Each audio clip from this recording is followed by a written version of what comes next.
After the thrills of Latvia and the absolutely devastating weather for our drivers, we are now in the Central European Rally with the Rally 1 cars. It's going to be fast, it's going to be furious, and it's going to be spectacular for you as spectators. And today I am joined by Mr. Adam Reed in the commentary box. How are you?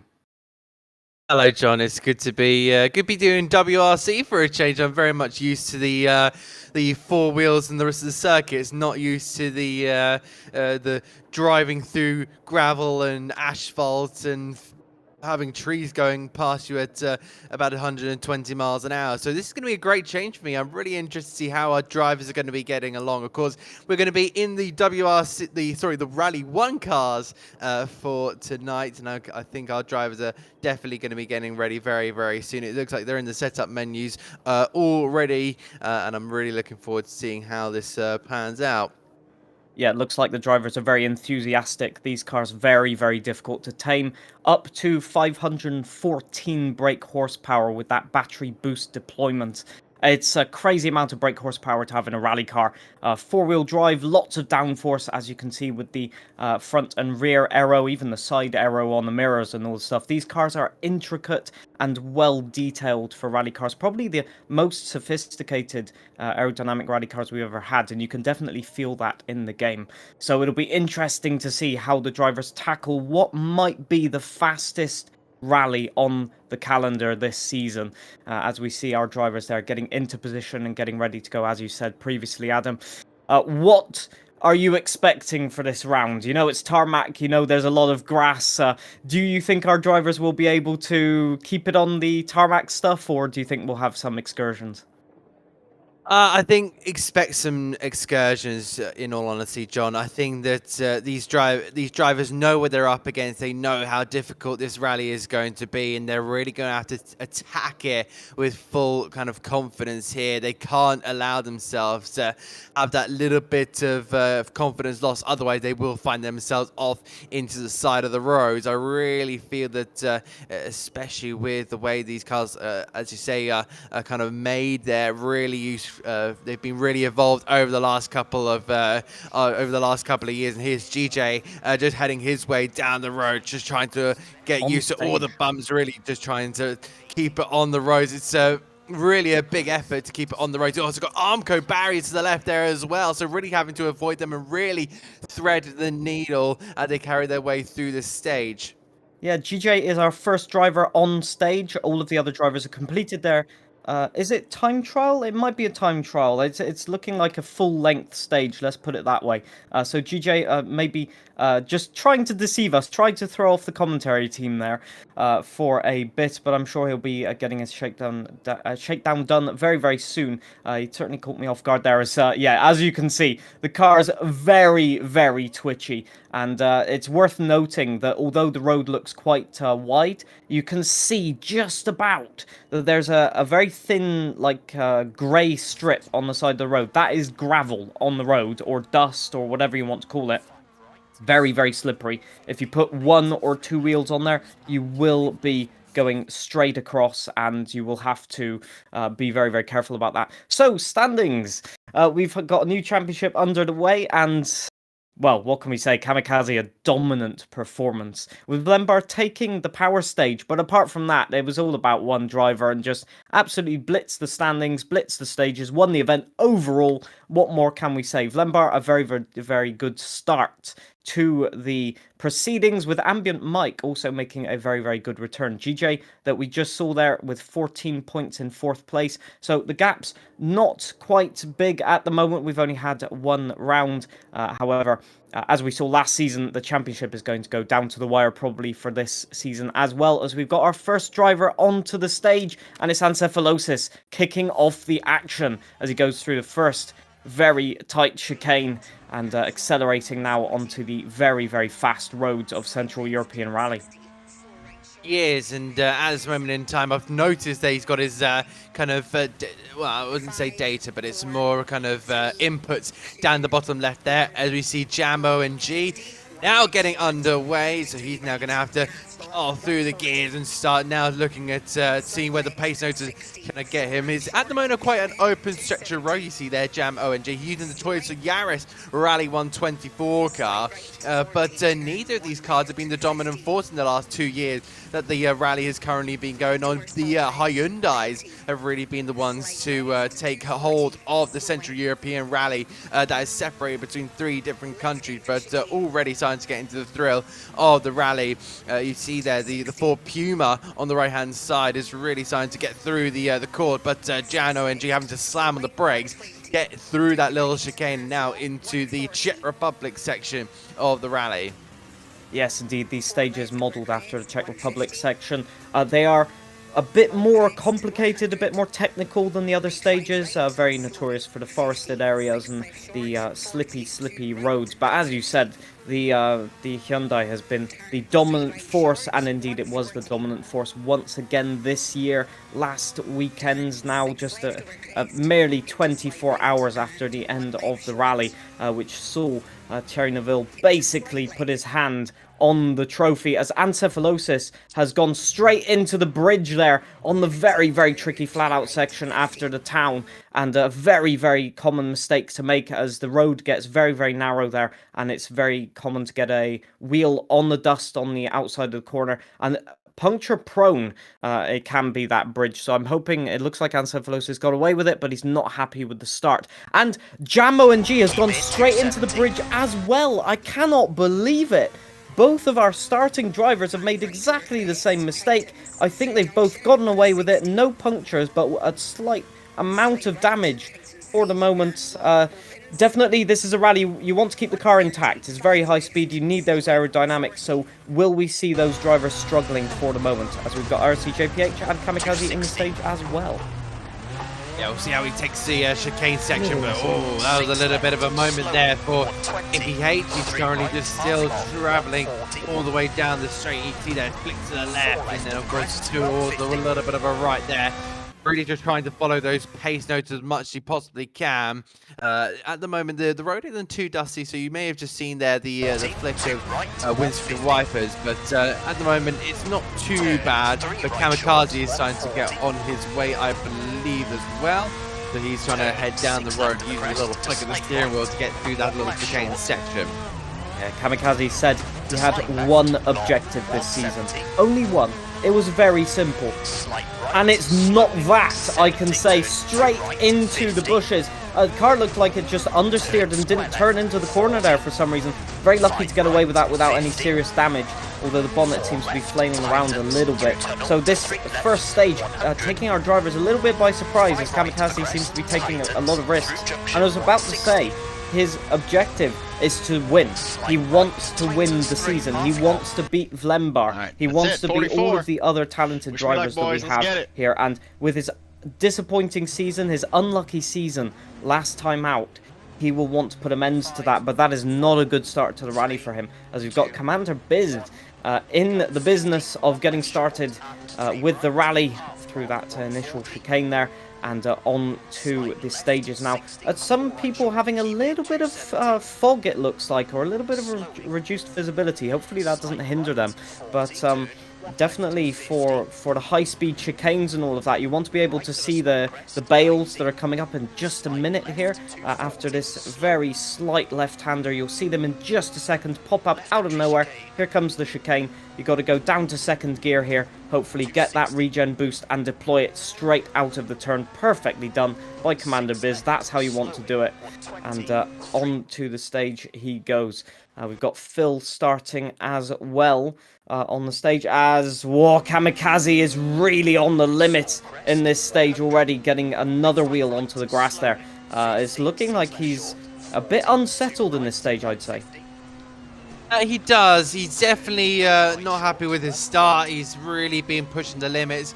I don't think this is usually what we would normally see from Kamikaze. I think he's a bit more contained, but he knows he's made mistakes early on, and he's trying to get in the back in the early stages. You've got to take it step by step. I think that he's kind of just flailed a little bit there. He's realized what he's done, and he's just trying to take major steps forward rather than baby steps in the early stages. This is Phil 61 heading down. Also, Commander Biz, I love your setup. That is proper rally sim setup, and I've been used to the rally games before. I played WRC 9 when that first came out. Really enjoyed that. Unfortunately, I now have an F1 steering wheel, so I can't really flail that about on the rally stages. So I need to hopefully purchase one myself. But it is really nice going to kind of playing the rally games. I need to get back into WRC, I'd say, but and maybe get the right equipment for it, because it does make me kind of miss this a little bit. You can see there Phil really using the corners nicely, just trying to cut as much as you possibly can. You can do that in the rally. You can really carry a lot of the speed. You can do a few corner cuts. The main purpose of the driver is to just make the course as short as possible, but you need to be careful. If those calls say don't cut, then there is a reason why, and usually it's because of the rock on the inside. But I'm not expecting too many rocks here, John. Around this stage, it's usually looking pretty flat. Yeah, the sides of the stage can be quite deceiving. There are some slight banks and maybe not rocks, but mounds of earth that you can clip, and there's a few ditches here and there. One of them caught out Kamikaze earlier on.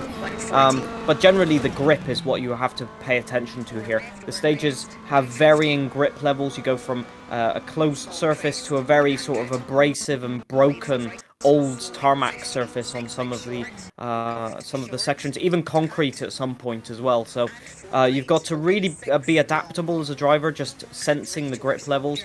And as you can see on these sort of elevated sections going over the hilltops there, you've got quite a few leaves on the ground as well. I think this is autumn setting for a Central European rally, which is in real life.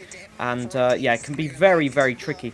Just coming back to the Formula 1 wheel thing, we've had multiple drivers on this broadcast already that have used a Formula 1 wheel or continue to use a Formula 1 wheel on the rally game and do it very successfully as well. So equipment is not always the holding back that we think it might be all of the time. So I'd encourage you to give it another try, Adam. I might do. I might have a jam bit of off a the go. road. Yep, Yeah. you're right there. He just went in too quickly there. Too much speed. He had a shake of the head, but he's still smiling. That's what we want in these WRC games. We make this to make content and make the WRC a bit more noticeable. I would love to see if anybody has gone into rally. I'm sure that a lot of our content creators over on their social media have been posting a little bit more rally content. I might have to do the same. I have been keeping up with the rally since, I believe, 2022, I'd say. So yeah, really been enjoying that, but just carrying on through here. Now the path starts to narrow. Little tap of the fence, but it's still just trying to just get on that throttle pedal and blast through the stage. Now going up to about a 90, 100 miles an hour, or into the flat left. Now underneath the kind of bridge, having to go around the roads here. A bit more tapping. Oh, that's going to be a big spin. What a 360. Brilliant. My God, that was very, very close. 360 around, just putting a wheel on the grass.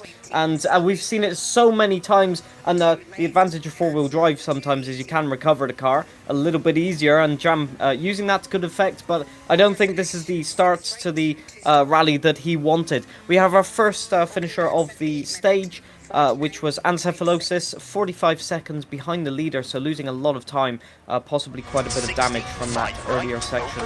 And we had Jam completing, I think, as well, about 45 seconds behind.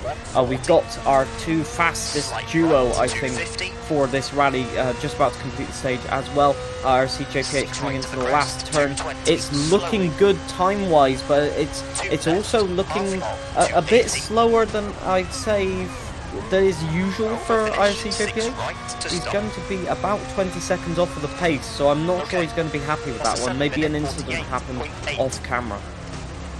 Potentially, I can see the reason why he might be a little bit off here for JPH. I definitely think he could be also just trying to keep the car in one piece. That's always something you need to keep. Also, you need to keep there. I think I just heard a little word there from the broadcast. Decent stage there, but he seems to be pretty happy. What about Kamikaze? Because he's absolutely rolling this car through. It's a split of 7.440, and he's about to stop by the marshal as well. just outside the top 10 it's going to be. I think it's going to be P16 by my calculations.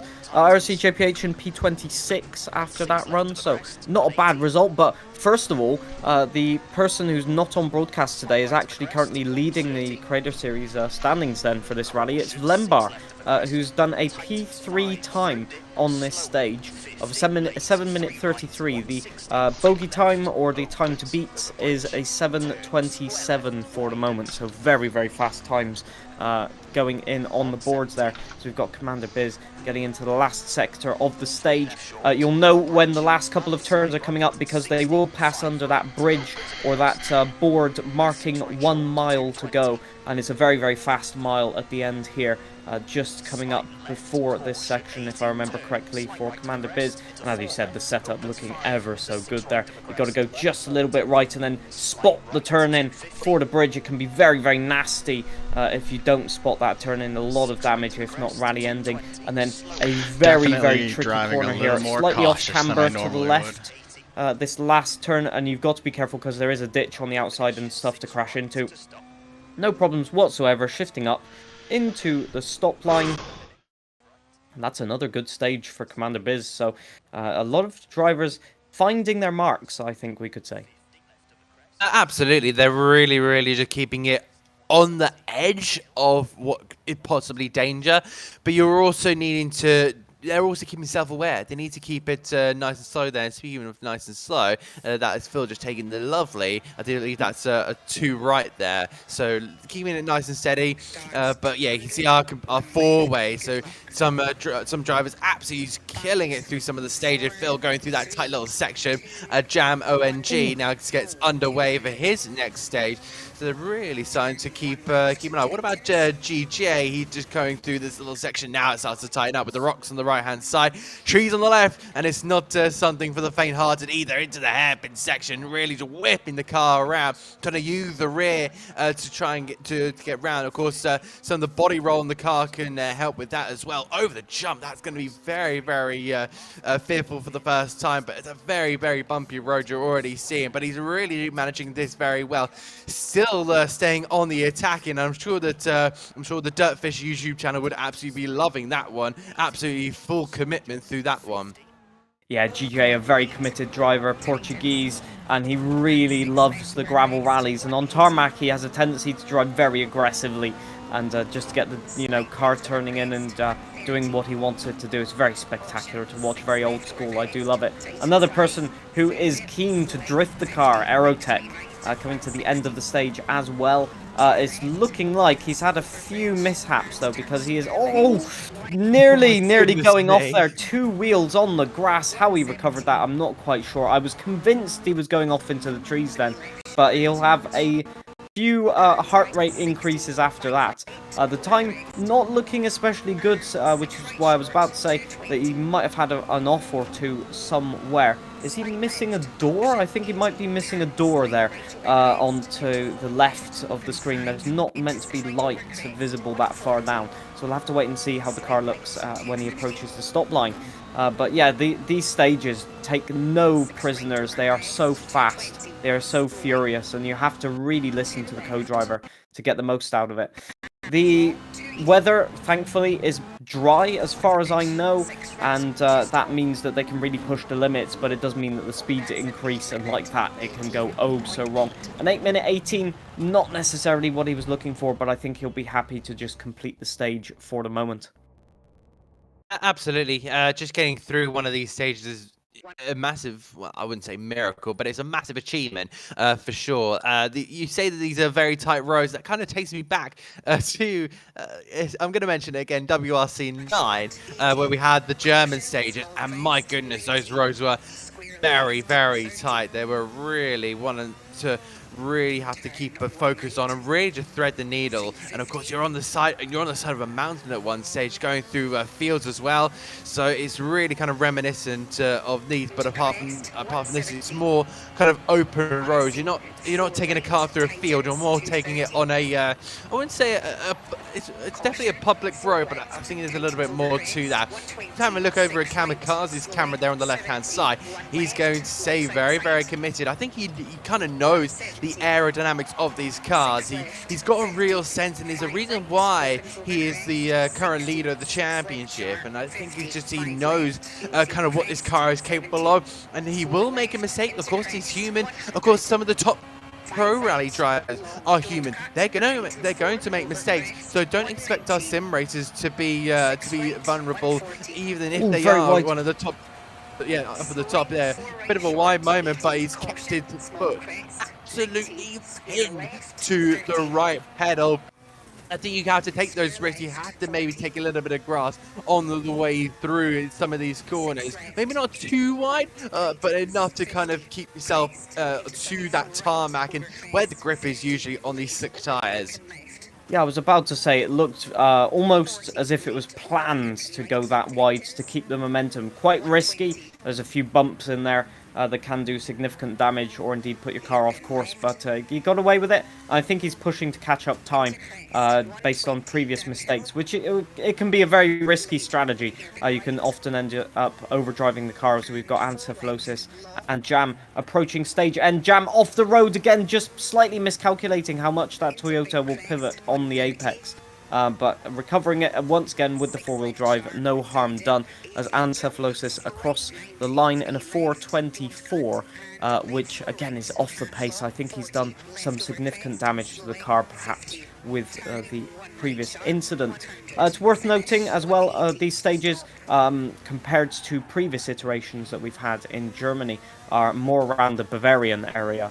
And around Austria, and obviously these being in the Czech Republic. So quite a different scenario, quite a hilly terrain, but not the mountainous terrain of Mittelmosel and the vineyard rallies. I think we have an interview lined up, so let us see who we can get in.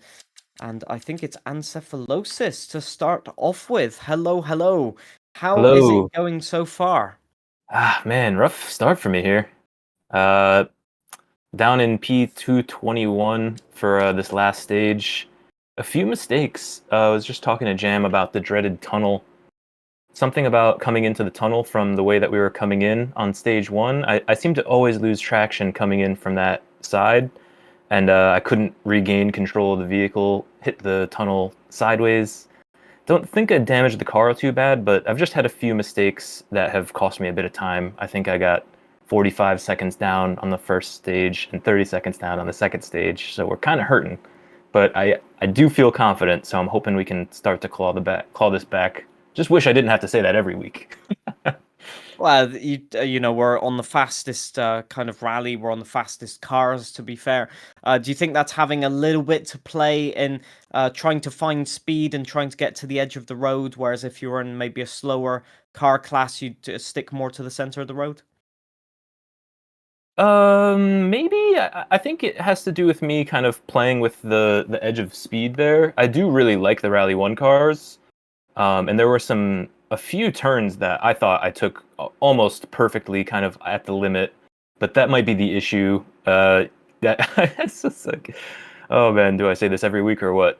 I drive at the limit quite often. That's kind of my Achilles heel, so I might have dipped a bit over a few times. It's possible. It's my issue. Definitely finding myself accidentally braking in the grass or accelerating in the grass is another crux I've run into. So hopefully, yeah, maybe staying in the middle of the road would be a great idea. Yeah, the grass, last time I checked, doesn't have optimal traction, be it on Formula 1 or on rally or on any type of racing. Maybe, Adam, You've got some questions or insight you'd like to add? Honestly, I'm still taking in all the rally at this moment in time, so no questions from me. I'm just still soaking up like a sponge. Normally what you want to do, we'll do a live test with Ancephalosis. How much more pace do you have left in the tank? That's a good question normally to throw them off. Ooh, we've got more pace in the tank. Absolutely. Maybe just a little more. Like I said, I'm also kind of driving at the edge, but that, can sometimes spark a little fear in you. So I'm going to try to keep the confidence and keep the pace up, but maybe 95%. You've definitely told me that before. Maybe 95% going back into it. Well, you've heard it here first, folks. Encephalosis has more in the tank, and we hope to see that come out onto play on the next stages. Thank you ever so much for being in the commentary box for the interview, and best of luck for the next couple of stages. Thank you so much. Thanks for having me, guys. Always fun throwing off the drivers a little bit, and our next person in the comms box is Jam. How's it going? You made a mistake, like I made a lot of Anthropolosis, who mistakes. we've just interviewed. Finding it tricky out there? Yeah. It's more. Well, it's a mix of things, right? It's my first time driving on triples. I'm not used to having so many things coming at me like visually. But also, I mean, I wouldn't say it's not a skill issue. It's definitely a skill issue. There are times where I would get on brake and then the rear end would lift. Not lift, like not fly, but like I would just lose traction back there, and I just couldn't figure that out. Overall, though, it's fun. I like it. It's the rally is flowy and really fast. It's just there's not enough skill in me to do it fast. Is all. As I've Gareth spotted, has sorry. No, carry on. Sorry. My apologies. We've had a bit of a mix-up there, but I've noticed that you're in the service station now for Jam. Is there any damages to the car that you've got to repair? I did repair. I think it was lights, some body work because I lost the hood, and then I think that was about it. I think or steering or something. I didn't roll, so that's good. But I did get stuck between a rock and a rock because I got stuck in that singular tunnel in the first stage sideways, and I couldn't move. Yeah. Of course, do you feel like it's kind of a learning process? A lot of it is usually your learning curve when it comes to rally. How much is it for sure. kind of teaching you? How much you kind of try and just keep it easy, keep it on the road, and what else are you kind of learning from this experience around the Central European Rally? Well, for the most part, it's definitely because the stages are not new per se for me, so I've driven them before. It's just having to learn how to drive with the triples and with so much more stimuli. I just not obviously again I'm not super good at that. So I need more seat time for sure to get the handle of this, and also tuning because I think I mentioned last week, but I challenged myself this season to learn the tuning, learn how to tune. But by doing that, I'm literally tuning on my own. I'm not gonna copy from anybody. I'm gonna look at somebody's tune, but I'm never gonna copy it. It's a way for me to learn. That's the only way my defective brain works. So I have to fail a lot to learn. So this tune is made by me, and that's probably why the back end keeps lifting when I'm on brakes. So I'll figure that out soon, eventually. Yeah, learning curve on setups very, very tricky. I just wanted to say as a note, on triple screens on tarmac, maybe if you're looking out the side monitors, something's going very, very wrong. Yeah, that's true. You probably sideways and close to a tree at that point when you see the sides. You're right. And I think it might also be time for you to get on to the next stage, so we'll leave you go from there. Sorry, Adam, to cut you off there, but I was just noticing the time. So good luck for the next stages, and thank you ever so much for the interview. Thank you. So we see we've got Encephalosis into the stage already. Very good of our drivers to still be up for an interview when it's a very fast-paced tempo on these types of rallies, and it can also be a mental reset to question them, although when we throw big questions in like have you got more pace, usually it throws them off more than it helps them. I think that it's a little bit of a throw off. They kind of need to test their own skills as well when you kind of get pressured under that question as Jam. You can see there now on the save. But what about Kamikaze? He's not doing too bad. He's still continuing at his own pace, just trying to make his way through. Lovely flick of the hairpin there as well, just trying to carry that Red Bull livery forward through the rest of the rally. But I think, the rear's stepping away from him. So potentially gone something wrong there on the tuning, or I think it might be a bit too much pushing there from Kamikaze. think it's just something not quite connected for him to cause that. So he's really trying to make it all count, but it's not quite there, John. No, it's one of those things when you're driving a four-wheel drive car, you think, what's the main thing with four-wheel drive? Grip, right? You have added grip, you have added performance, you have added stability. That is true, however, as we're seeing Kamikaze just overstepping the mark once again. It's true up to a certain point. A four-wheel drive car, if you're coming from circuit racing especially, you'll think, you know, the car doesn't really step out much during the corner, and if it is stepping out, that's a really bad thing, and usually you want to tune that out as much as you can, have a neutral car. In rally, because you're dealing with so many different surface changes and elevation changes, and unknown corners generally, you want to have a little bit of oversteer in the car to be a bit safer. You will lose a couple of tenths here and there compared to a perfect setup, however, you won't go off the road as much, in theory at least. And what we're seeing here, in my opinion, is Kamikaze has gone for an oversteery setup, like I just previously described, and he is falling foul to taking the perfect driving line. The front wheels are going exactly where he wants them to, and they're going right up to the edge of the road, but that rear tire is slipping, that rear tire is sliding, and it's just getting dragged onto the gravel on the outside of the corner or the grass, and as soon as that outside wheel is on the gravel or grass, it just starts sliding and it pulls him all the way wide and off the road with it. So a little bit of slip angle from these cars, and it can be very, very difficult to manage, especially with the boost deploying only to the rear tires, so effectively making it a very rear-powered car for all of 4 or 5 seconds. It can be a very, very tricky driving style to manage on the limit, and Kamikaze, I think, maybe just overstepping the mark, or indeed figuring out that his setup on maybe some worn tires isn't being as optimal as it could be. I think he definitely needs to kind of change his mentality a little bit. He knows that he's making mistakes, and especially when you've got the championship lead. Yes, it's very, very early on, but you just want to be keeping yourself within a chance of points. You want to be keeping yourself within that opportunity to bag those points, stay in a good position, because if you keep making mistakes later on, of course, it's all going to start tumbling down the big mountain. Not the car, hopefully, but kind of your position in the standings. Meanwhile, Commander Biz making his way through the hairpin section. You can see there just above hairpin 50, gets the car tipped in. It's nice and steady, not too much spin on the rear as we saw with Kamikaze, but he's still making some really, really good progress, flicking up the gears, listening to the pace notes he's being given by the co-driver, and cutting it at a really, really nice points. I think he may not be one of the fastest drivers here in the WRC Creator Series, but he's being nice, smooth, and consistent through the corners, and I'm really loving the style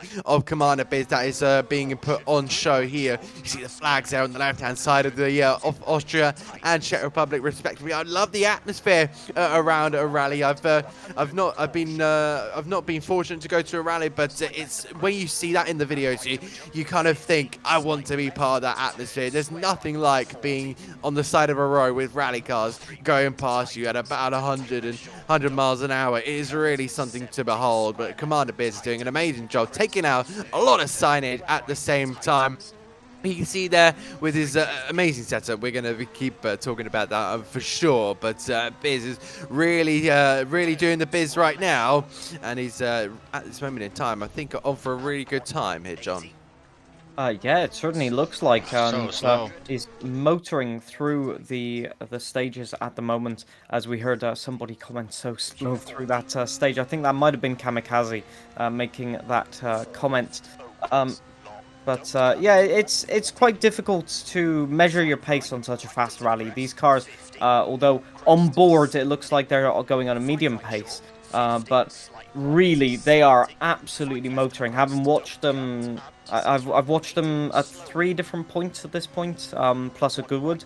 So these cars are just beyond fast. You cannot comprehend the speed and the reactivity as a driver that you need to drive these things on the limit. They are literally the biggest test, I think, of a driver's skill. And you have to be on the pace with a tarmac rally, because there is no margin for error. You put a wheel on the dirt, and usually it's game over or big damage, at least, as we saw in real life this weekend. So yeah, it's a challenge, but our drivers are up to the task for a moment, and although they are making a few mistakes, they are definitely setting down some very, very good benchmarks for the moment.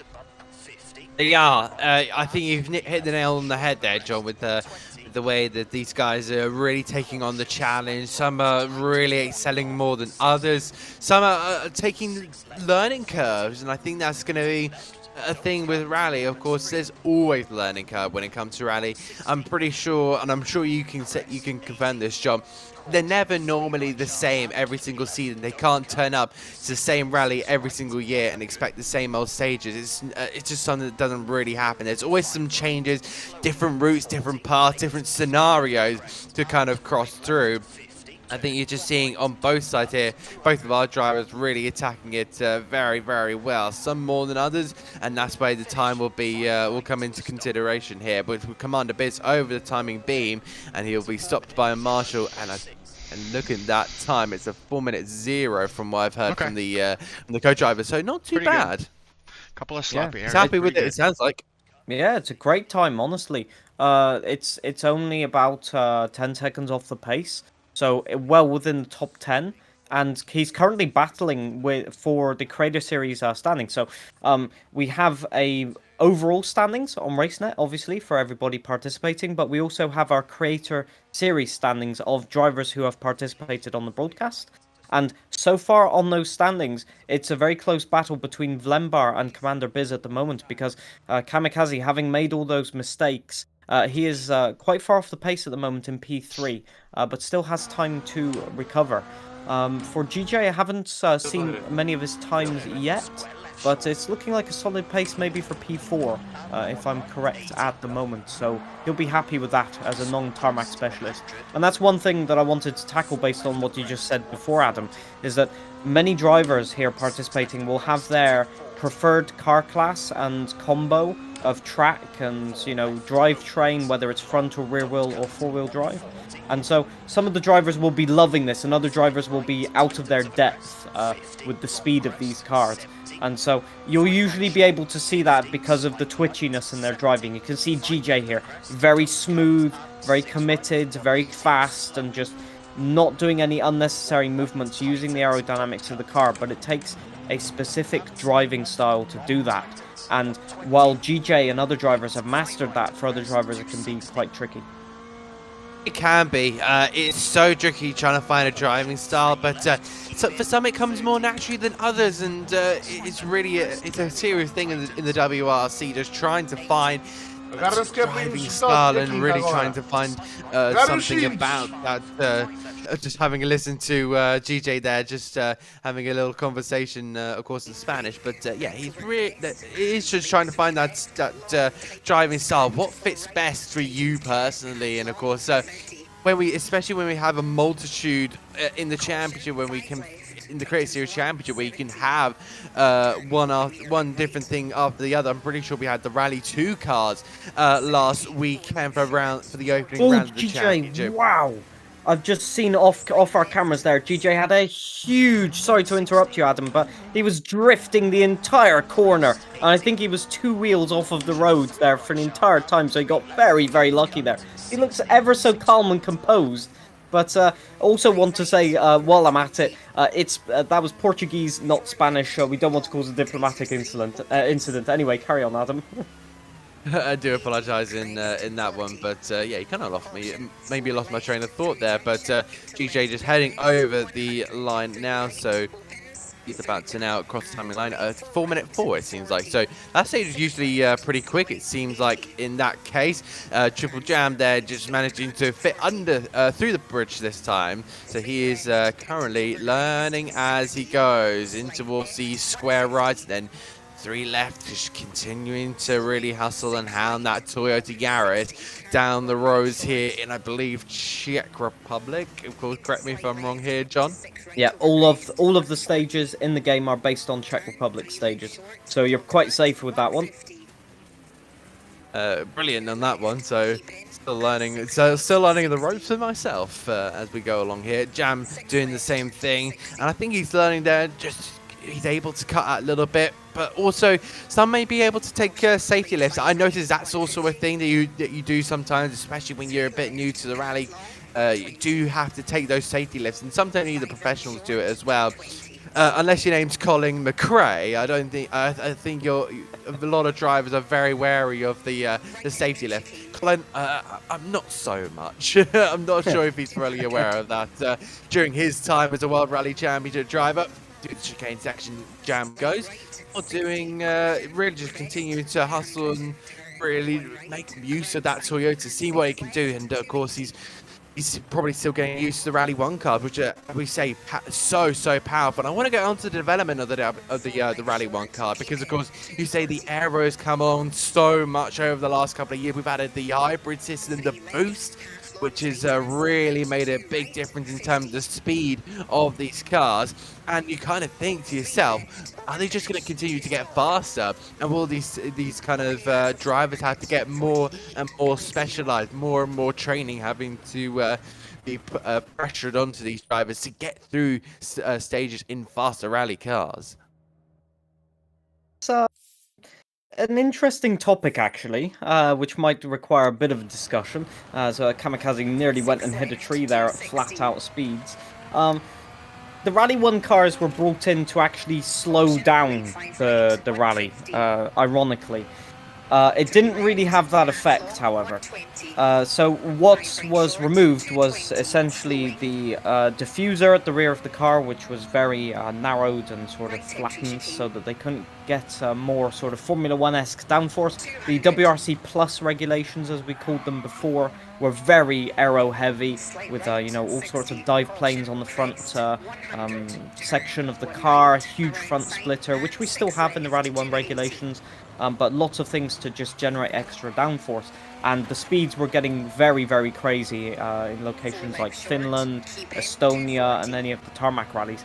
And so the Rally 1 regs were brought in to slow the cars down a little bit. However, what the FIA might not have understood is that they have some technical geniuses in these rally teams, and the design bureaus very quickly found out that using the ride height of the car and using the flat underbody of the car, as you can see, there's very little diffuser on the cars now. They could actually replicate what Red Bull did in Formula 1 and use a high rake setup, which is having the front very, very low and the rear very, very high to sort of draw the air into a sort of wedge shape. So it creates a suction on the underbody of the car, especially on tarmac, which adds the downforce that they lost back on. So actually, in terms of downforce, these cars are very, very close to the previous regulations. And then adds to that the hybrid boost and all of that. We're probably dealing with some of the fastest cars ever created in the WRC regulations. Very akin and obviously faster nowadays than the Group B cars. Although the sounds of the Group B still echo in the streets of Rally Legend, for example. And, these cars are very often compared to the Group B regulations for good reason. Controversially as well, as controversial as Group B was. So it'll be interesting to see in 2026 what kind of regulation changes they come up with, as we're quite in the dark with that for the moment. But indeed, these cars are spectacular for the moment, that's for sure, both in-game and in real life. Yeah, absolutely. You've really hit the nail on the head there, and it's always just a joy to see these cars up close. I've managed to see one. I saw one this year, in fact, back in January. I'm sure, John, I've seen that you've got the chance to not just sit in one, but actually be a passenger in one, which is an unbelievable experience. And I'm sure I've done a lot of YouTube research to keep myself That felt pretty good. keep myself knowledged up on the rally as well. But yeah, kind of do you know kind of what it feels like to be kind of a co-driver in this instance, and you know the feelings of what it's like to go down narrow roads, and very similar to this? Yeah, the Goodwood stage, gravel stage, obviously. or I'd say half concrete, half gravel, really, but run on gravel tires. So very sideways, very aggressive. Worth noting, just for the audience, that the car I had a ride in was the previous generation WRC Plus, not the Rally 1 cars. But the feeling of grip is surreal. It felt quite literally like I was on tarmac, and it had huge downforce, huge grip, and oh, GJ has Austin Powers in the bridge, our third victim of the day for that in the very narrow bridge section. Once again, just going a little bit too wide, I think, and getting a wheel onto the grass. And it just happens, and once it happens, you're a passenger, effectively. What I noted from the passenger experience is how much you're shook around in the car. It is a physical motorsport, and you really, I think GJ might have some severe damage on that car. It looks like he's drifting through the corners now. As Aerotech, I think, has got that door replaced finally. Good for him. But just to finalize my thought, the just getting shook around in the car all the time. More than 2 or 3 stages, you definitely have to get your fitness regime up, especially for your neck. If you look at the onboard video again, you'll see how much my neck was thrown around in the car with the helmet on. And that's why they wear hands devices and all sorts of stuff to protect their bodies from injury, including padding in the seat and all of that. Because these cars might go fast, but the drivers have to contend with it as well. Please change your tires. Absolutely, and of course you do have to give credit. We look to have Kamikaze in. So Kamikaze, it's been a bit of a wild couple of stages for you, but kind of what's happened between the first round and the second round? I'm sure there's been a lot to kind of talk through. We're gonna start. I have no pace notes. That's for sure one thing. I use my own plugin for pace notes, and that's not working now. So I use the regular game notes, and that is not my driving style. Don't fit me at all. Yeah, and I struggle with my body. It's shutting down from the inside. So a good rally for you, all in all. Then it's very reminiscent, sadly, of last season. But you've got some good points on the board. Maybe it's a case, perhaps this time, of getting it to the end of the rally, securing points. What do you think about that? Yep. This rally is mainly just to get to the finish and secure some good points, as you said, and manage my illness in a good way. So just be done with this one and get back to bed. In terms of the pace notes, how much does that change then? Does it affect your confidence a lot, or do you have enough stage knowledge to sort of make up for it? I have no stage knowledge on this country, so my pace note is crucial for me.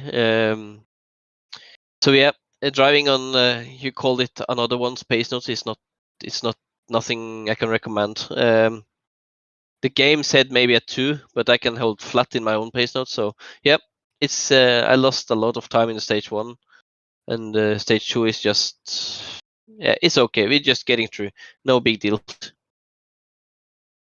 I think just sorry to butt in, John, but I wanted to kind of ask that you gonna kind of, as you say, you want to get to the end? Will there be some kind of safety precautions being put in for yourself just to get through the stage? My gamer tag is Kamikaze. I never save. So yep. You got me with that one. Good one, Kamikaze. Yeah, I wasn't expecting that, but you're quite right. You're known for your very exuberant driving style. We've seen it today as well. So yeah, we wish you good health, and hopefully you can get some good stage times at least before the end of the rally. But seeing the circumstances, a good job, I think. Thank you. We will try. All the best. And I think we've got Aerotech in next. Here he is. Mr. Missing the door, but now the door is replaced back on the car. Could you explain us a little bit as to how that happened? Trees are bad. I know this might be news to you because you never hit those, but trees not good for speed, as it turns out. Really tough start. I don't know what I was doing different in the first 2 stages where I was just kind of all over the place. I think I was just over driving because I settled down in these last 2 and I just put in 2 top 30 times. Well, they're top 30 right now. But yeah, I think as soon as that door came off, I kind of was like punched myself in the head. Was like, what are we doing? Like, you're not gonna do well if you just keep hitting stuff. Then 2 uneventful stages, so we're kind of back in this. I think. I hope. So, And oh, no, carry on, Adam.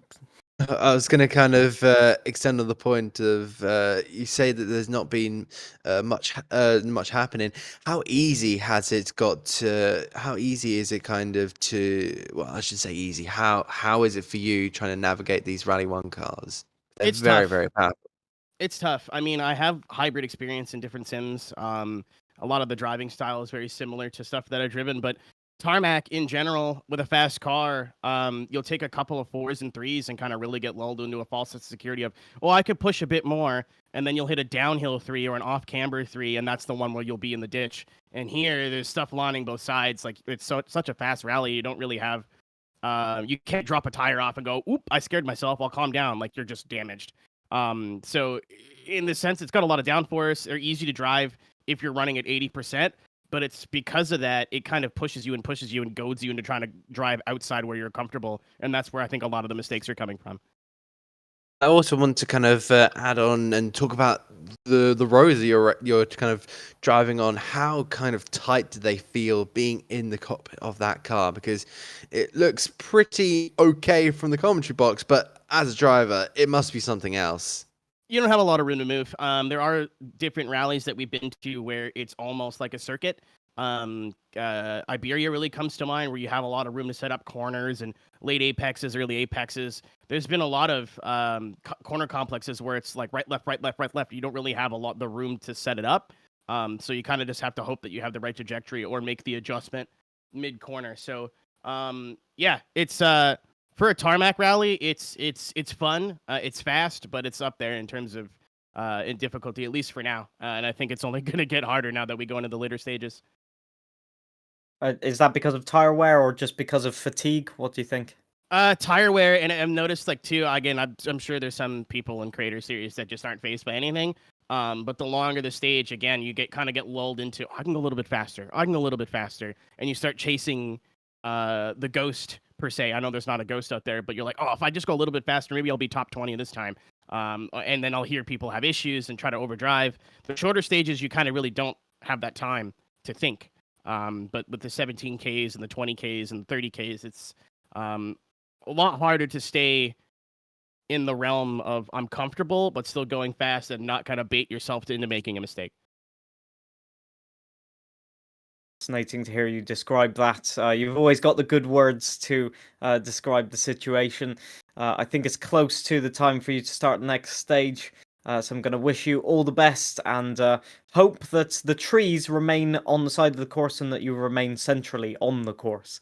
Yeah, me too, man. I really want this one. I want a top 15 points this season. I think I was 53rd last season. We had a good start in Latvia, so we need to keep it up here. It's looking good so far. I think it's top 50 for the moment. Let's hope so. There's still all around they go. Good luck in any case. As we've got drivers, I think, now into stage 5, if I'm quite correct. 8 stages in this one, but they are on to the long stuff now. They have a 17-kilometer stage in this one, Provodovice, and then into Ruska, which is 32 kilometers for stage 5 and stage 6 there. So they really have to be well sort of experienced and in the groove now, because as Aerotech says, you can be lured into a false sense of security very, very easily. So yeah, this is now crunch time for them. It is. It is going to be a very, very difficult run of 32 kilometers, like you say. There's so much that can happen in those kilometers you have, and we currently watch here with one of our drivers. Of course, that's Ansepolis. As he carries his way through just underneath the bridge, and it's going to be all about endurance as well, so kind of really getting that endurance feel. You're going to have to really kind of time yourself. Where can you attack? Where can you have to slow down? Where are the danger points here? You're really going to have to keep yourself well alerted and well kind of rounded around this kind of next few kilometers. Of course, it is a very, very tough. We all know that in rally, but I think some of the best can just keep themselves out of trouble during these kind of sections, of course. We now go back to Kamikaze. So he is currently in the middle as he carries his way through the left-hander. And of course, no points, no pace notes, he said, but still carrying himself really, really well. And we'll see how he goes in terms of pace. But where are you kind of thinking this is going to play out, John, for Kamikaze? Well, for all of our drivers, I think they've got to sort of use this stage to get into a very, very good rhythm. Because the next stage, 32 kilometers, you definitely don't want to be going off and getting damage, or even worse, a puncture, or even worse, a double puncture. Most drivers will only be carrying one spare tire, if any spare at all. Just because of weight reasons, it can make the car very unbalanced and very oversteery or understeery, depending on the setup. So it's all about consistency here, and it's all about feeling. You will either go into the stage and immediately have the feeling, or you won't, and you'll have to back off and just take it quite carefully. And here's where we will be able to find out which drivers really nailed their preparation or their sort of emotional state for the rally, let's call it. And this is where the big times could come out, and where some drivers could redeem themselves, other drivers could fall by the wayside. Wanted to point out as well, for people who are more used to the Formula 1 broadcast or Formula 2 broadcast, that the stages they're driving now, they only get one attempt at it. It's not like a circuit race where they get practice or something. They're approaching these turns and they have to get it right first time. Now, for a slower car class, that's fine. You're not going at such a high speed, so you can correct it. And if you do make a mistake, it's quite a minor mistake. You can get away with it. A bit like going on to the runoff area and free practice, for example. But with these faster cars, with aerodynamics and going into the turns often nearing 100 kilometers per hour or more, the chances of something going wrong are just exponential compared to slower cars. And so you have to leave a margin of error sometimes. You mentioned it before, Adam, the sort of safety lifts, as you call it. And that's a very common thing, and it's very rare to see a driver not back off at least for a few corners during their run. Because if they're going at 100% pace, right from the get-go, you can imagine even in Formula 1 practice, if you go 100% right from the get-go, you will either spin or go wide. But for these drivers on this rally, that's not an option. And it's a very, very fine line between going way too fast from the get-go and going way too slow and losing 10 seconds, for example. It is going to be a massive kind of way up of, as I said, where do you attack, where do you kind of back off, and the safety lifts, they are going to have to take that into consideration a little bit more. I think that's Phil61 there at the bottom left-hand side. I'm seeing on the other screen, but he's really just trying to carry himself through. And we've got Sir Biz there on the right-hand side. We now go back to the all fours. Kamikaze just ended his stage, so he's hopefully got a good run in so far for him. We'll have to have a see there. Place, 16 seconds off the pace. That'll be a good stage for him. He's slightly behind Vlembar, I think, on this stage, although I'm trying to find Vlembar's time, and I cannot see it on the leaderboard, which might mean that Vlembar's made a little mistake in this one. But in any case, yeah, Kamikaze will be very happy with that time. As he said, he's struggling at the moment. I believe so. I believe that at this moment in time, they're all still running at a really good pace. They still need to keep themselves in check as well. You continue to keep an eye on the dual cameras for this moment in time. See what both Phil and Sir Biz are up to. But there you go. Sir Biz has now gone up to the marshal. 7 minutes 42.3. So I would say that's another decent time there. Yeah, indeed. And I'm just realizing something at the moment while looking at RaceNet, everybody. Vlembar, our second place driver after round 1, no longer appears on the leaderboard after stage 4. Now, whether that's because he stopped for a break or whatever, or he's doing it off broadcast, just want to specify that. But Whether he's stopped for a break or whether he's had an accident in this stage, I don't know. But in any case, the times go dark after stage 4 for Vlembar. So at the moment, it's Commander Biz that now takes the lead of the Creator Series standings after stage 5 with a time of 14th fastest. About 14 seconds off the pace. So yeah, Commander Biz in the hot seat at the moment. He is. So we know that he's been driving really, really well. He's been keeping himself consistent. I just overall think that he's in a really good spot. As you say, the hot seat is not a bad place to be, but also it's a hot seat for a reason. I think he just needs to keep himself intact, just keep on going with what he's doing. But I really think that I really do think we're going to go right to the end. There's Phil just having a look at a talk with his chat. I think Aerotech's screen is a little bit frozen for the moment, but we'll keep on tabs here with Aerotech. You see there he is kind of moving around in the seat, but I don't have any kind of feed for him. But I think Aerotech might have gone over 88 miles per hour somehow, and he's gone to another dimension for the moment. But hopefully he'll come back and set the stage time nonetheless. As we're seeing in this stage, our drivers are actually taking it quite, I wouldn't say cautiously, but they're just getting into the groove. We've seen less mistakes in this stage. As we've got GJ just approaching the finish line. Just want to mention a good time by Phil61 in that stage there, only 40 seconds off the pace, which sounds like a lot of time, but in rally, where you've got so many corners, so many opportunities to get it wrong, that's actually probably a top 50 time on a long stage like this, as we've got two drivers, Ancephalosis and Jam ONG, into the longest stage. As you can see there, the left-hand side of their screen shows a bar with many sectors. I think 16 of them for this stage, indicating that is a very long one, 32 kilometers in length, and thankfully for them, dry stages, dry conditions. Yeah, absolutely. The last thing you want is for to have a mixed kind of weather for these drivers. They already have enough challenges. See, there's 16 splits to go through. It is very daunting, especially for someone who's trying to learn the game. But even then, it is still very daunting for some of the experience. You do see that and think there is a long way to go. But Ancephalus is really moving here. He's super well there. He's doing a little bit of a cut there, just trying to trim as much time as he possibly can in his Ford Puma Rally 1 car.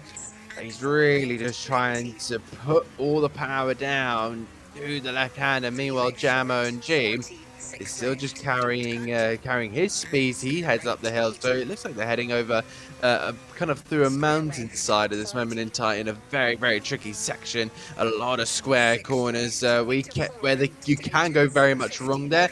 Jam is also taking a few cuts here and there, which is absolutely well there. He knows that there's not going to be any kind of rock on the inside or anywhere that can kind of upset the car through the hairpin section. And using I was going to say making good use of using good use of the handbrake, but I didn't see much handbrake action through there. Ooh, Ancephalus getting a little bit wide there, but I'm sure he'll be able to gain that back. That's a minor issue that will cost him about half a second, but not too bad through the next split there, John. Yeah, the tires are probably crying and overheating at this point, because that's a very sort of fast downhill section there with lots of braking, lots of turning, and it basically never stops through this stage. You're always turning a little bit right or left, even if you are flat out, and so a very harsh rally on the tires.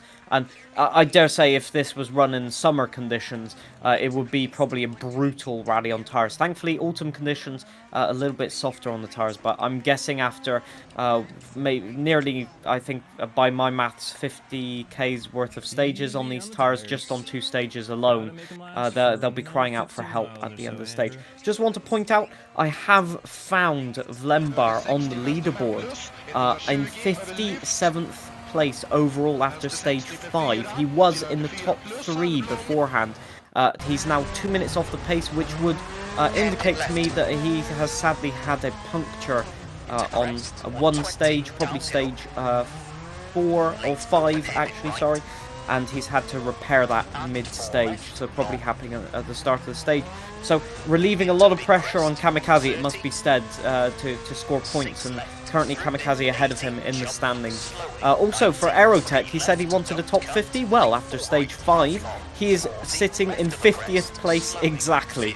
How is that for a coincidence? That's absolutely brilliant. He's really starting to make some great moves here. Yeah, as we've got moves from JPH here going into the same section as Antislosis was going through as well. It's a very, very fast uphill section that you can see. You've got to follow sort of the road markings as well, because they can give you significant damage to the car, and it's very bumpy on the grass if you do go off wide. The characteristic for this type of section of stage is blind crests. You've got some flat out corners, and you've got to know exactly when to brake or where to place the car, because otherwise you will go off the road. So stage knowledge is absolutely crucial, even if you have the pace notes to sort of have a bit of confidence with, as our producer Gareth having a lot of fun with the names today, as you can see. Yeah, indeed, we've got the full WRC broadcast experience with the trees hampering the signal, I think, in this one. Very realistic, 10 out of 10. Would watch again, indeed. But it's part of the sort of intrigue, really, of watching how he's going through the corners, in that sometimes the visibility is clearly that bad with the fog, and the grass on the side of the road can sort of camouflage where the road goes a little bit, so you've got to second guess it and just turn in and hope for the best.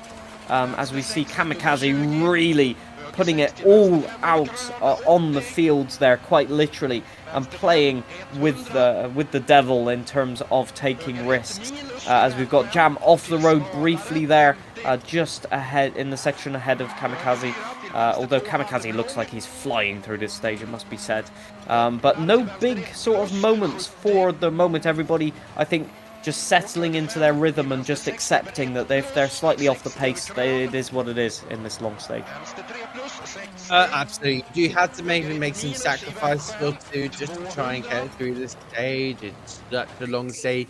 Fatigue can very easily come in. You may find yourself getting a little bit tired in the last couple of kilometers, and that's kind of the last thing you want. You want to be able to kind of time yourself. It's a little bit like a marathon as Encephalists go through the very tough stuff with the fences nearby, going over the bridges and through the little left-hander there, just trying to take as much throttle as you possibly can. You can see that in terms of throttle, a lot of blipping there as well, just taking those safety lifts, and of course as well that's also involved with the changes of the gears as well. That's also needing to be inputted there, but it's great seeing the inputs there from Ancephalis at this moment in time. He's really trying to run with this really well. He currently runs at just about 100 miles an hour, and then turns into the left-hander. You see that little bit of a ditch there on the left-hand side.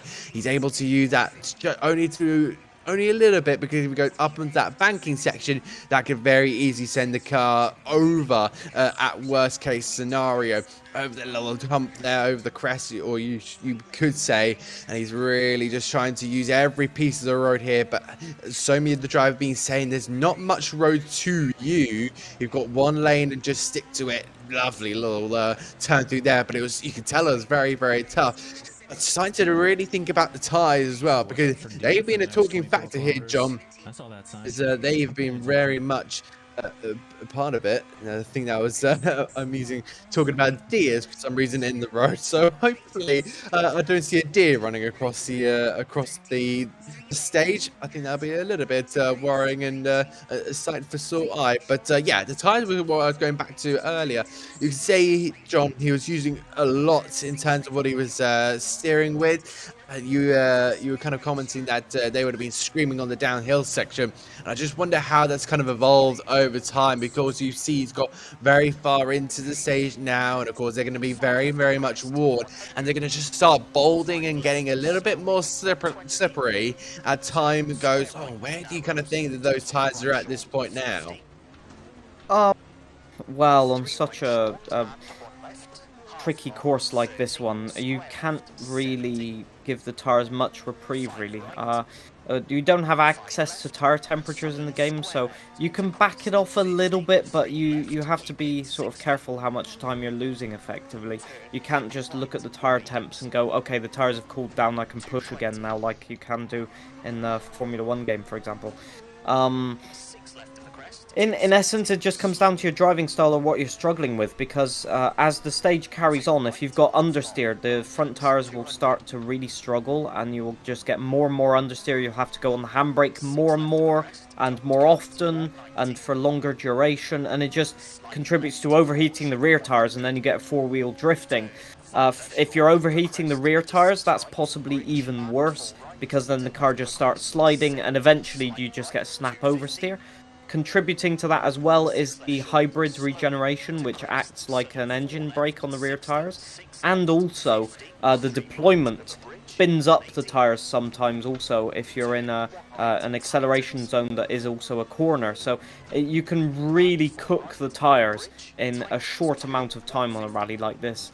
And it just comes down to driving as smooth as possible, but also realizing that at some point the tires will just overheat and drop off a cliff, and you've just got to keep driving on them. You've just got to keep going, and with the knowledge that it's a limited length of stage, and effectively you're going to replace the tires probably at the end of this stage anyway, so you've got to use the whole life of the tire and hope that you can keep it on the road, as the newly renamed The Biz is doing the biz at the moment, leading the creators into the stage here, stage 6. He is in the lead at the moment overall of the Creator Series standings, although he's got Kamikaze and Ambient Mike quite close behind him still for competition. So actually Kamikaze, it must be said, he thinks he's doing terribly. He's currently sat P2, so if that's terrible, this season is going to be very long for the other creators.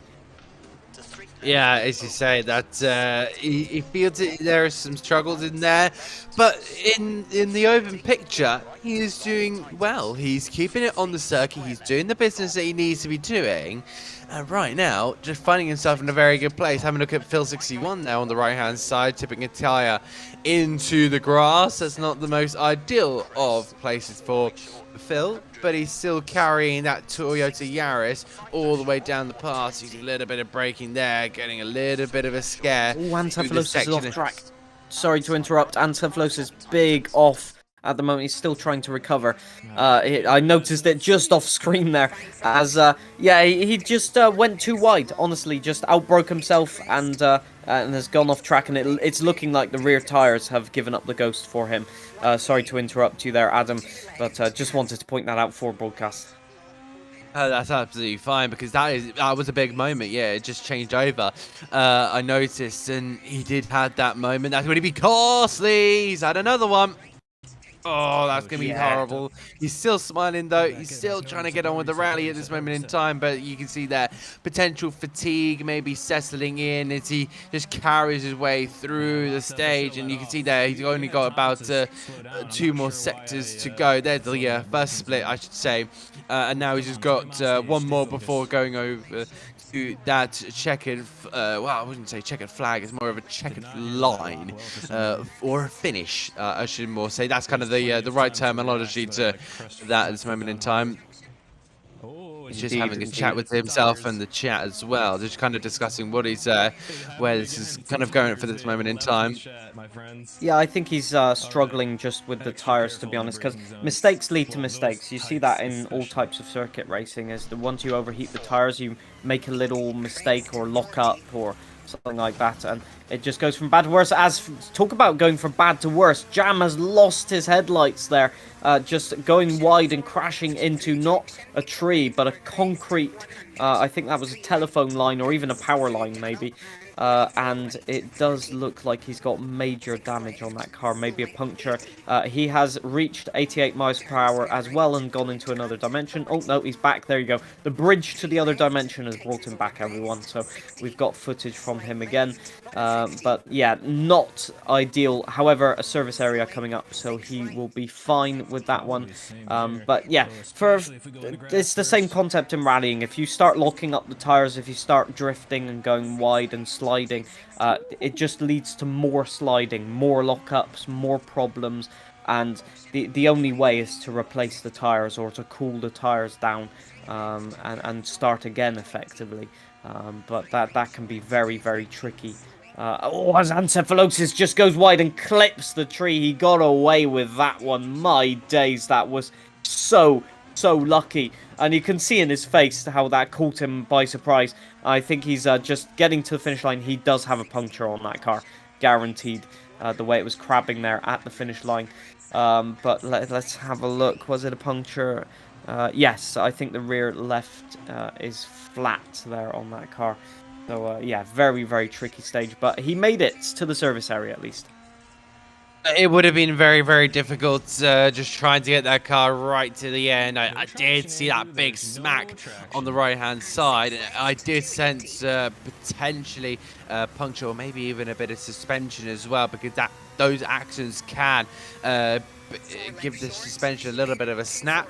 And of course, he's very, very lucky to now, as you say, get to that service station, be able to get the car repaired. But at this moment in time, he's just having a look through the menu. Meanwhile, what about Jam? He's now trying to get to the finish, albeit I believe that's a broken windshield. So he's survived with the majority of the car in terms of the base, but unfortunately, no windscreen for him. Well, he's got a part of a windscreen, as right? Would you say, John? Yeah, well, you know, these windscreens designed to not completely shatter, so he's lucky to have visibility still out of the car, of the front of the car there, but it could have been a lot worse. Hitting a pole at that speed can lead to a DNF, so he'll have a lot of damage on the car, let's put it that way. Just want to shout out Kamikaze once again on a very, very good stage time. I think that is a top 10 time. I didn't quite have time to see there. But IRC JPH as well, setting a very, very good stage time. Nearly equaling Kamikaze. So they both sit here on RaceNet P6 and P7 in that stage. About 23 and 24 seconds off of the lead. But also shout out to Ambient Mike, another person who's previously been on the broadcast and is part of the Creator Series standings. In P2 on that stage, 11 seconds off the lead. The leader just absolutely pulling away in that stage with a gap of 11 seconds currently. Can Commander Biz do anything about that? He is approaching the end of stage as well. He will be looking to cement his place toward the top of the standings so far. It's been an impressive showing from a few of our drivers already, and we're not even at the end yet. Absolutely. They've been really, really working the wheels, really working the cars, and they've been doing a good job despite the multitude of hits. We spoke about that very early on the broadcast, that we will have a few excursions off the track, a few moments as Commander Biz is very, very happy about that one. A lot of confidence in the voice of the, yeah, very, very clean from him. So you can hear there potentially the breath he took there. That means he's been working that car very, very hard. He's been really working and see if he could potentially get a little bit further. But he's also got to keep it within the realms of the circuit. What about GJ?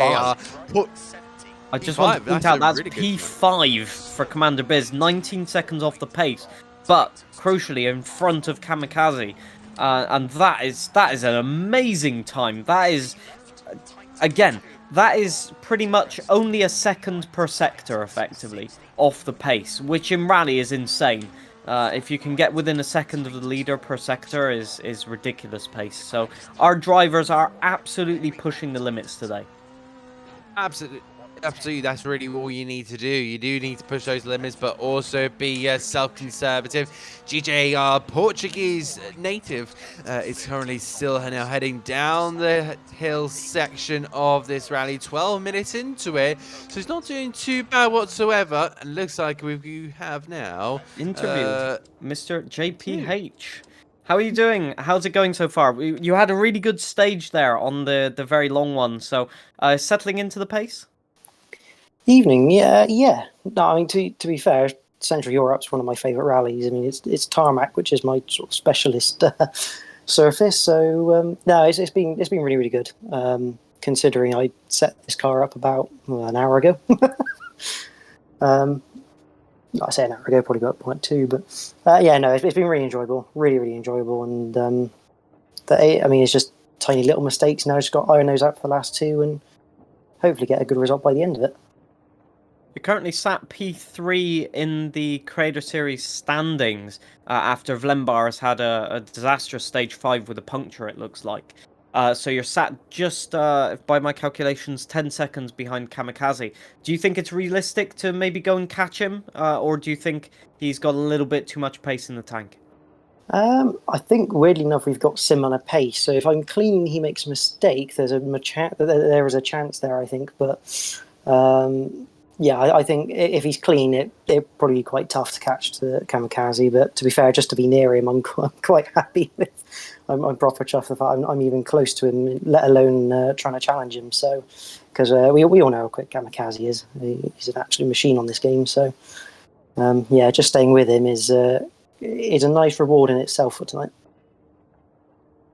What's your objectives then long term in the championship? Because we're second round of an 8-round championship. Do you think you can compete to the top, or are you just looking to build this season on what was a good season last one?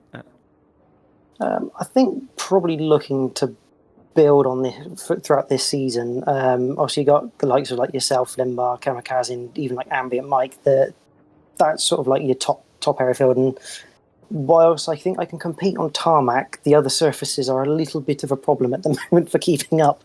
But yeah, I think looking just to build, see if I can get a 5th place again this season would be nice. Obviously, everyone's improving, which is obviously a really good thing. For all the creators, everyone's improving, getting quicker, getting cleaner, and obviously, as we know, clean stages, they reward you with good times. So I think, generally speaking, the whole field is closing up, which is really, really good to see. And maybe a final question about the power stage. Everybody loves this question. Are you going for the extra points, or are you going to try and cement your position? I'm going to drive and see what happens and not think about it. Just take it like another stage. Fair enough. That's a very simple answer, a very confident one. Adam, do you have any questions maybe you'd like to ask? Not at this moment in time. Enjoy your rally. Thank you, guys. Echo that as well. He's very, very confident, and as he said, tarmac is his speciality. I think we have someone else lined up. Yes, we have Phil61 here in the commentary booth for a short interview. It's been going okay for you so far. How would you sort of sum up your rally so far? Okay is fair. It's been going okay. I've been having fun. Just trust in the car. Making sure in certain areas you work the throttle, almost like oval track racing, working your throttle, making sure, because these Rally 1 cars, they get oversteery, and in some of the high speed sections, if you too much throttle too quick, oversteery will become spin out. But I've been having fun, enjoying doing it. Been keeping it pretty clean, taking care of the car, posting some pretty fair times. Just considering where I expect myself to be, pretty happy with my run.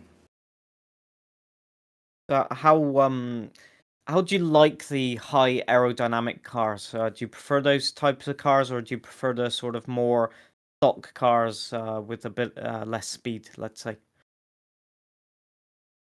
Oh, I'm enjoying the high aero cars, man, because once you get to, I couldn't put a number on it, but once you hit a certain speed, it really starts to sit down and really cling to the road. And you can have some fun with it, and there's spots where you can really push and have some real fun with the car, but there's spots that you've got to be cautious because that aero and that downforce, it's not there because it's not being pushed to the ground yet. So yeah, I really do enjoy these cars on especially running a tarmac surface. Quick question also about the tire wear and the tires. How difficult has it been to manage the pace and to sort of keep the tires alive? Yeah, that is definitely been a thing for me. Like, I think the last stage we were on, that long 20 miler, about halfway through, I felt myself. I had to back out of it a little bit because I felt the tires were on the edge of not being willing to be able to do what I wanted them to, what I was asking them to. I had a little bit of a oops going through the chicane because I asked more out of the tires than they had to give. I think it was, what was it, stage 4 before service. That's a stage that I really enjoy, and I know I can make good time on it when I've got fresh tires. So I had stage 4. I had to back off just a little bit to make sure I didn't do too much and ruin my stage, potentially ruin my race. But just to take care of the tires and still have a decent run at it. Couldn't add anything to that explanation. That was brilliant. Thank you for the insight. Adam, maybe you got a point to ask or point to add? I think you've kind of covered a lot of the bases there, apart from I believe that Toyota is meant to be black, and I'm currently seeing a lot of brown on it, I'll be honest. So it seems to be a very muddy ride for you, Phil. Yeah, well, it's multi-surface, It's a multi-surface race. Yeah, like that. hopefully We'll get it washed out before we get back out on. It'll be nice and shiny when we get back out on the road. Yeah, hopefully like it'll to look hear. that intact in 2 stages time as well. I think we will leave you to it as the stage time starts approaching for you. So thank you ever so much for the interview once again, and good luck in the last 2 stages. All right, thanks, guys. Lovely to see our drivers, to be fair, having so much fun. I think we've only had good comments so far about the cars. They seem to be loving the fast-paced scenario. They do seem to be really liking it. Of course, it is a little bit more thrilling than they had last time out in the Rally 2 cars, but you just get that extra center, more downforce, more power, more adrenaline, and more fun as well, but also more dangers closer to the edge there. And speaking of an edge, that's a kind of a ledge over on the right-hand side of our Ford Puma. It looks to be, because there's trees over on the right-hand side. Whoa, that was going to go. This is a big one. Over. That's a big one. He's off the stage at the moment, going through the field, and that is possibly one of the... Look at him. He's not even phased by it, but that was possibly one of the luckiest saves that I have seen, just going, as you said, over the ledge, bottoming out, and then going all the way back across the road, up the bank, through the trees, somehow missing the trees, and then into the field, and recovering the car. I think he'll be very, very happy that there's no serious damage, maybe apart from to the front splitter. And it was right toward the end of the stage as well, in the last sector, if I'm not mistaken, just approaching the last sector. So, yeah, the heart rate definitely elevated on that one. Absolutely. As Graham's going for a spin, same corner, I think. Oh no, just after. Yeah, it was. You're right on that one. Yeah, just after for Jam. He's still learning the ropes, and the night has definitely fallen here on this stage. But 6:44.9 there for Ancephalus there. So he's not doing too bad at this moment in time. What about Jam? Still trying to weave his way through the narrow roads, going past the houses, as you normally do. Give a little wave to the neighbours as well. But he's up to the line now, and he is just going to complete his time. There. And a 7:08.3, I think, there from Jam as well. So he's just about still keeping himself nice and good there. But I think still a lot to learn there for the man in the Toyota. Not this one of Kamikaze, of course, of Jam. But Kamikaze is really on an absolute roll here. Yeah, hopefully not literally, as he's approaching the section where everybody went off as well.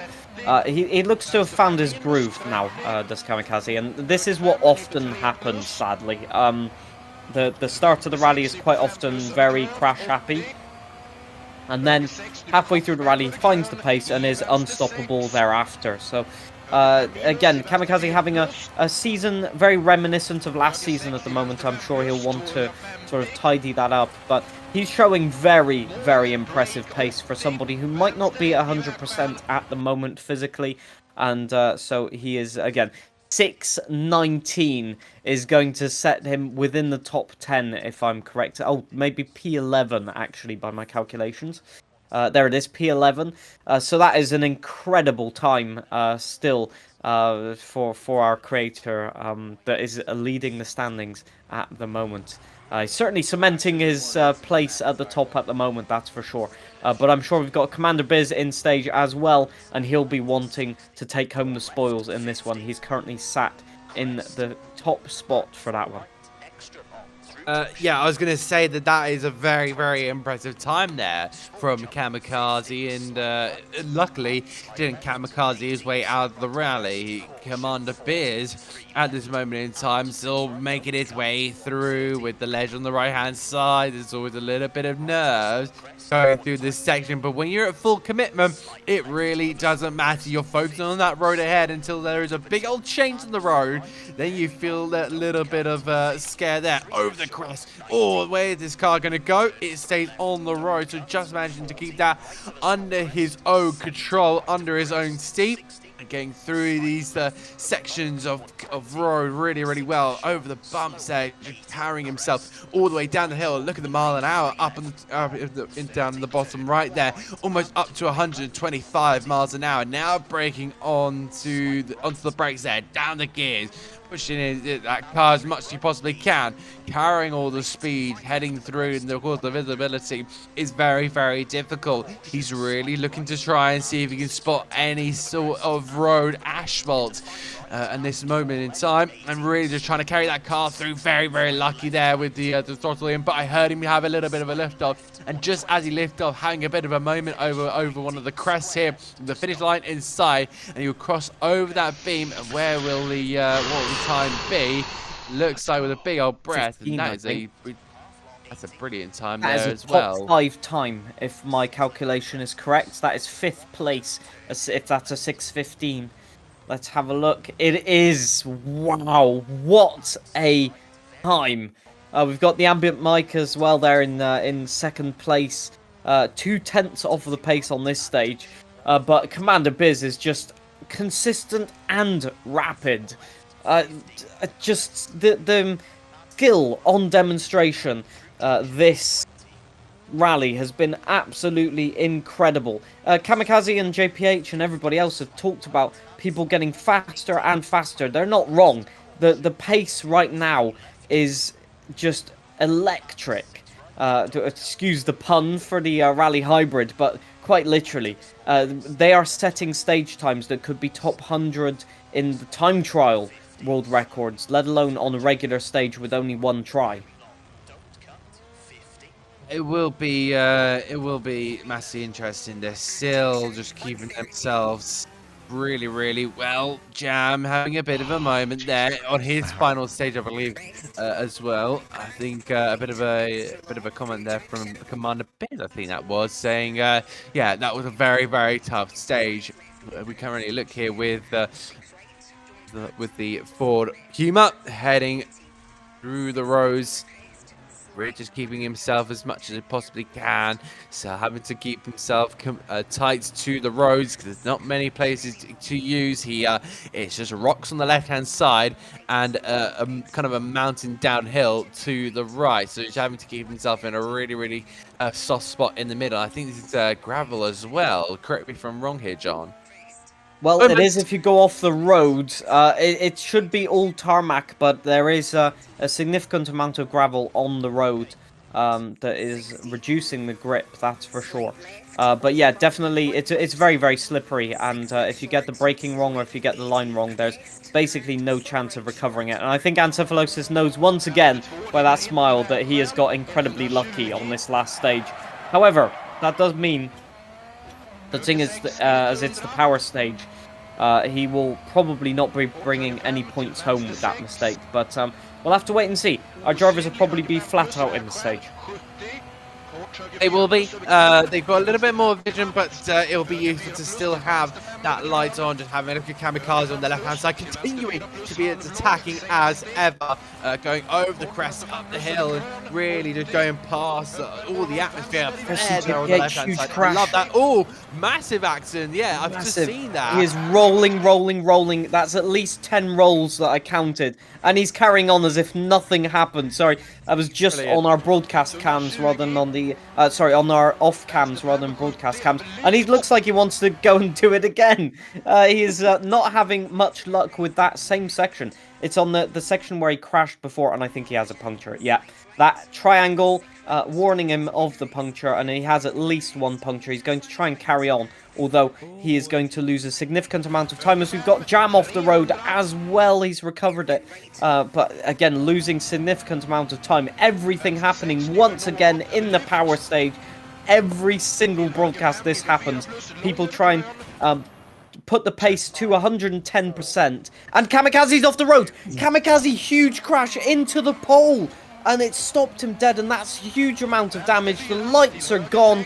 He just went wide and got wheels onto the gravel, and then was just a passenger up the bank, and there happens to be a pole exactly where he was wanting to go with the car, and no opportunity to steer away from it either, because he was effectively off of the ground. And that's going to have to be very frustrating, as he's got more than half the stage to go, and you can see the car is understeering already because of that damage. Absolutely.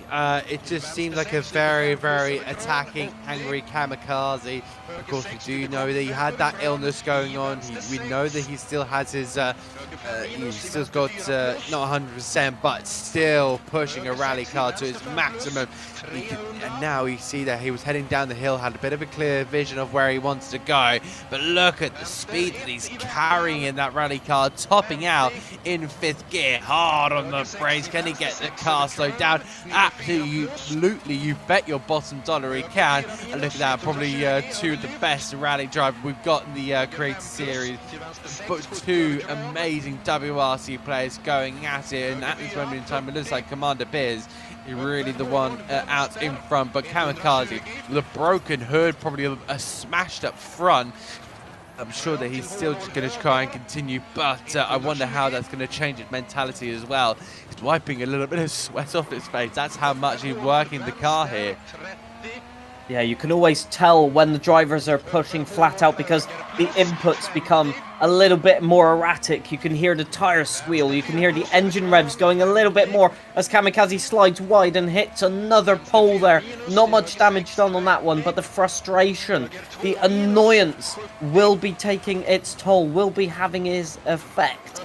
He knows that he needs the points. He knows that Vlembar is oh so consistent, and so for Vlembar to make a mistake on this rally, handing him points, it's a golden opportunity, but he actually needs to take it. He needs to get to the end of the rally and maybe sacrifice the power stage points, but he needs the overall points, and that is a huge weight to have on your mind when you're going 150 kilometers per hour downhill, trying to spot the braking zone for a very tight hairpin in a blind section here, town section, where there are so many obstacles, so many things that can go wrong.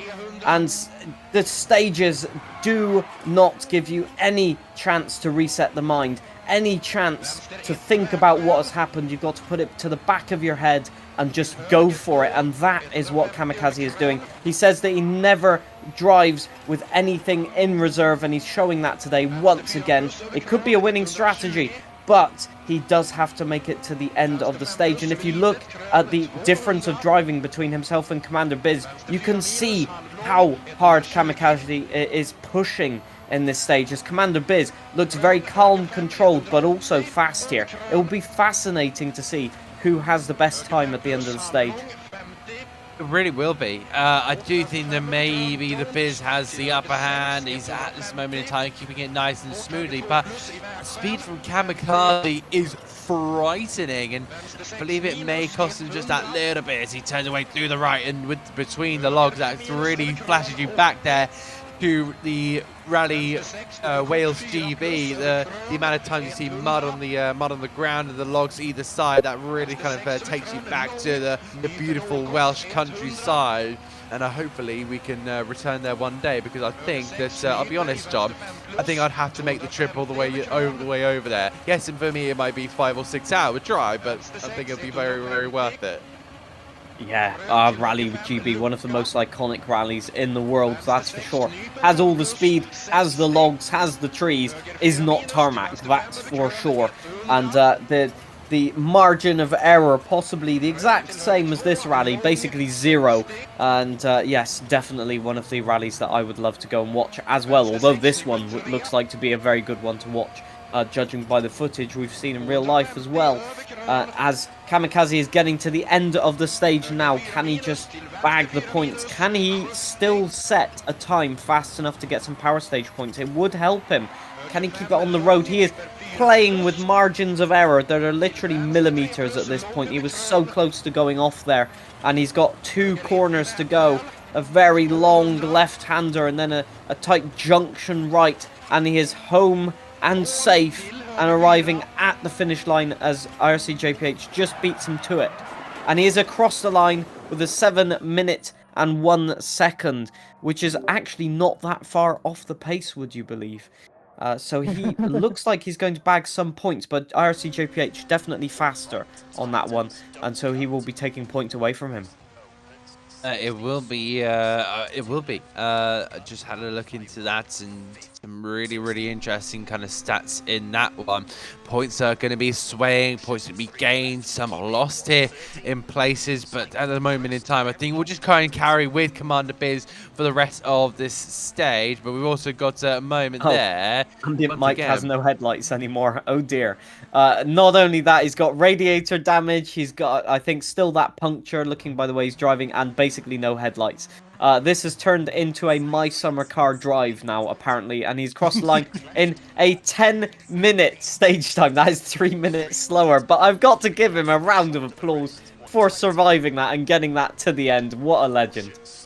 Oh, brilliant stuff there. That is the absolute spirit of rally. I mean, I've seen a lot of crazy clips and more from the real world, but yeah, that's kind of one for the sim world. So I've seen the best of both worlds, virtual and real, on the lovely internet that we're currently with. Commander Biz still just trying to make his way through that little tricky section. Really nicely well done through there. The speed will just carry up and up until he decides to slam on those brakes, and you're really just carrying all the speed. A tight corner through there. A noted down as a 1 there over the timing line, and he's very happy with that one. And what will the time be? I'm very interested in this one. I'm sure you are, John. Let's just see if he stops by the marshal. We should be getting a time very, very soon. And wow. Okay, it's not fastest. He won't be taking 5 points. He'll be taking 4 points. Ambient Mike is fastest at the moment, and so he will take 5 power stage points. Commander Biz will take 4 at the moment. What a time, though. He has been, well, he says so slow, but he's only a couple of seconds, in fact, not even, 1.3 seconds off the pace. That is a mega, mega drive, and he is 3rd place overall, so he will take the 25 points at the moment for the rally victory in the Creator Series standings. Incredible stuff. DJ just carrying on where through the logs, past the logs he goes, I should say. And he's only got a couple more meters to, well, I should say maybe about a mile or 2 before he gets to that finishing line. He just needs to keep surviving here. But how much do you want to attack them? My goodness me. The Yarmco barrier just there as he gets a little Twitch notification. Hopefully that won't play too much of a distraction there at this moment in time. He's got to keep that full concentration as he heads his way through. And crashing down the post you see on the side of the road, but the visibility very, very difficult. Luckily, he has headlights at this moment in time. They're going to come into fruition very, very handy as well. Just closing on this timing line. It's about to pass that 6-minute mark, so it won't be as impeccable as we saw from Commander Biz, but I think a still decent time is on here for the Portuguese driver. Yeah, 223 kilometers per hour he maxed out at. Incredible speeds. And those are possibly the highest speeds you'll see all season. These cars are just absolutely tuned for top speed and just all amount of downforce that you can possibly get. And GJ is using it very, very effectively. Although it does look like the rear tires have seen better days, it must be said. He's having a lot of fun though. And, you know, just... this rally has demonstrated how much talent we currently have in the Creator Series. We have multiple drivers going for stage wins and going for rally wins, and we have, again, a multitude of people behind that battling out in the midfield for points as well. So there's battles no matter where you look, and I hope to give them a quick rundown at the end of the rally here to clarify where everybody has finished. But GJ completes the rally right there, and it's a 6:58, which will put him with probably some power stage points. Yeah, he'll probably get 1 or 2 power stage points out of that. So that is in front of Kamikaze as well. So Kamikaze has been knocked down to 5th place in the power stage. Really interesting in that one, but I believe it's shown here he's in 3rd. But yeah, leaderboard, that's overall.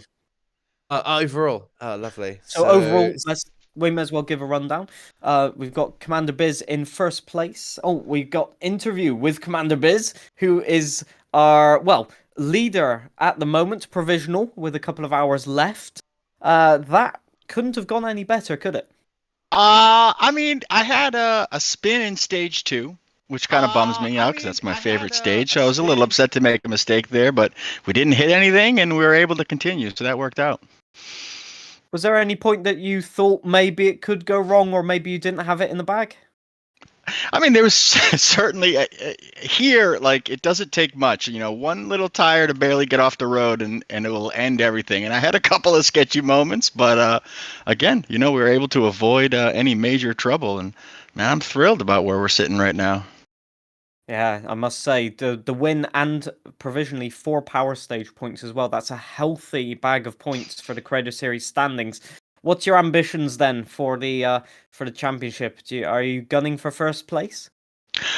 I mean, I don't know. I had never really tried out the Creator Series until, you know, last week when I saw it was in Latvia. I figured I would give it a go. Had a pretty good run there.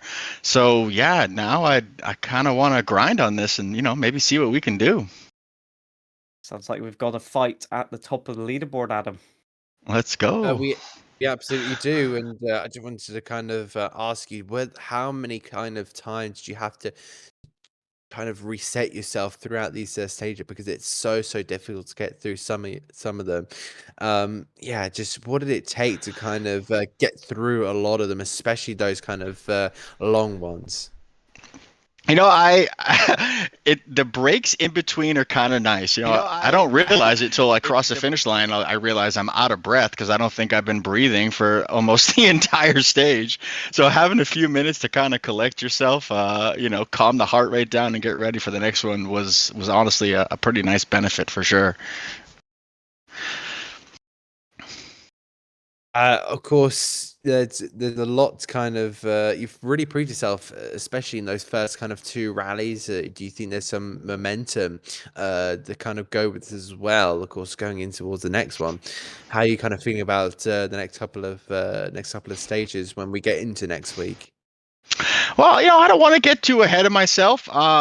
You know, right from the launch of Latvia, I was a huge fan of that, and CER is my favorite and what I would consider my best location. So, you know, I don't want to hype myself up too much because there's certainly plenty of mistakes to be had. I'm just honestly thrilled to put down a couple of good runs. And, you know, hopefully we can keep it consistent for the rest of the season. I'm sure that you've seen the potential calendar. Do you like the idea of having many car changes throughout the season as well? I do like that, honestly. Kind of gives you a good variety because the WRC1 cars, the Rally 1 cars, I tend to struggle in, but I love driving them here. This place is all about just flat out going as fast as you can, and I don't think anything suits this place better than these cars. Very fast, lots of grip. So I am looking forward to getting behind the wheel of this car. This game has so many good cars. It would almost be a waste to only run one the whole time. Absolutely, really agreeing with that one. And just kind of finally, how do you feel about, of course, being on the Creator Series with the WRC cars? And you've seemed to be really enjoying yourself. Not from what I've seen from this broadcast alone. I'm so pumped. This is pretty cool, and they reached out last week to ask if I wanted to be a part of it. I had to kind of keep it cool, but really I was giddy inside. I was jumping up and down. This is a pretty awesome opportunity, and I'm extremely thankful for it. Thank you We're very thankful much. to have you here. To be honest, it's great to see again another driver having a huge amount of fun and all of that. Often we talk about the pressure of being on broadcast, but you seem to have handled it with absolutely no pressure whatsoever. So all the credit to you, and enjoy the provisional victory at least. Beautiful. Thank you very much, gentlemen. Thank you Thank you to very you. much. And it looks like we have next, I think, GJ in the commentary booth, if we can get him in at some point. Here he is. Let's see if he's there. GJ, how's it go? Hello. How do you find that rally? It looked like a good rally from your perspective. P16 overall. Some good Yeah, points. yeah, maybe. I think in creator until some guy called it Isa. I don't know who is. I think I am on fourth position, so maybe I will take a top five. Maybe. It's a bit of surprise because in this week I don't have any time to do the rally. I have an event on our racing, so I just don't drive here, don't drive with this car. I just took the setup of ambient mic, and okay, let's put the setup on the game in. Let's see. uh, I try to avoid big mistakes. I think I spawn on fourth stage, I think 4 or 6, I don't know. But uh, in the rest of rally, I did not do any big mistakes. Just small touch here or that, but nothing major. We've got some gravel rallies coming up next. Is that more your kind of thing? Do you think you can get some very good results? Maybe not, because the next rally, for my history, me and Poland, we don't do well. Normally, I do a lot of mistakes, and I am a little scared because I will not have time because of the other events and snooker and stuff. So I will maybe I will not training, and I think Poland new rally. We don't know the stage. Without training, I will kill myself. But In game. in game, yes, in game, virtually. But I think if I drive a little more careful and not push every round, I think I can overall get a good result, because it's a difficult rally, and there is fuck. It's many people doing the errors, and they will take maybe some terminal damage. I don't know. So I will try to avoid that and do a regular rally, slow but steady. Let's see. Tactic. It could work. Yeah. It will be my tactic for the next rally. Well, we hope to see that. Adam, maybe you've got some questions. I've been hogging the interview spot a little bit too much. No, you absolutely haven't. But yeah, just kind of I wanted to ask GJ just how your experience has been with these Rally 1 cars. Of course, they've been very, very enjoyable amongst the community, but kind of how have you felt with from your point of view? I love them. I think it's the first time I do a proper rally with the new car, and I think they have a little more grip, more downforce for sure. The rear is more steady and fixed to the ground. Maybe it's the setup from Ambient Mike, so cheers to him. But Mhm. I love the car. I love the sound of the car. It's great to drive. It's fast, good. It's good in every points. Comparing to the older one, it's I think it's a little bit more in everything. More downforce, more braking, more power. It's just a little more in everything. I like the new cars. I like a lot.